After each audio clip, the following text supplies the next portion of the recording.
Morning people, welcome back to F Politics. Do you want to see Prime Minister Rishi Sunak get caught lying by contradicting himself and proving that this whole stop the boats Rwanda thing is just a distraction tactic that he doesn't even believe in? Well, official Downing Street documents from 2022 show you expressed doubts about Number 10's desire to send migrants to Rwanda. Do you admit that you had reservations? No. Are you admitting that you had hesitations about No. So he starts off by saying he had no doubts whatsoever that a policy of sending asylum seekers to Rwanda would discourage people from crossing the channel in small boats. But then that becomes... that the documents that I've seen, that were Number 10 documents from 2022, describe your view as believing that the deterrent would not work.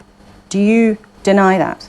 Again, I haven't seen these documents, Laura, so I can't comment on them. And then that becomes... So of course I would rigorously scrutinise any proposal that crossed my desk. Before finally we get to... I'm asking you to say completely clearly whether you ever had any doubts about whether or not sending migrants to Africa from UK shores would put people off making the journey across the channel. Well, this hasn't been tried before in our country. I mean, it's fair to say it is novel. I've been very clear that this is a novel scheme. So when asked whether he believed in 2022 that the Rwanda policy would work, he responded, well, we had no evidence it would work, which doesn't exactly match the level of certainty that he had at the start of this interview. Are you admitting that you had hesitations about... No. But he tries to reassure us that it will work in two ways. One, by pointing to the Albania scheme. I absolutely believe in the value and importance of having deterrence.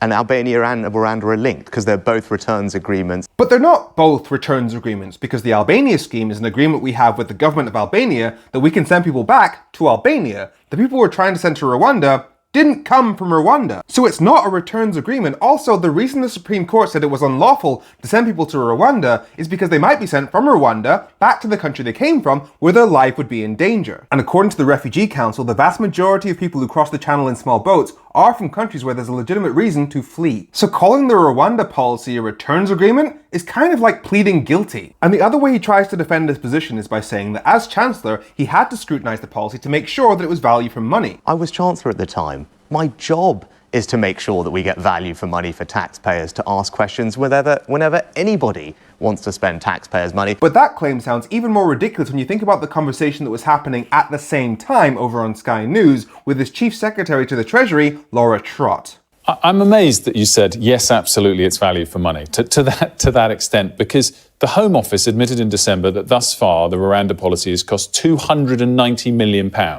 for quite literally nothing in return. Because we haven't sent a single person to Rwanda, and her excuse for that is... But it's not up and working yet. So when the Rwanda scheme is up and running, if it has a deterrence effect, it will be absolutely value for money. She just said if it has a deterrent effect. £290 million on an if! Honestly, the money they're spending on this makes it feel so Brexity. When you think back to all the money they spent on Brexit before we actually got Brexit, all on the promise that it would one day make our lives better. For example, the average civil servant salary in the UK is about £31,000 a year, and here's Dominic Raab in 2018.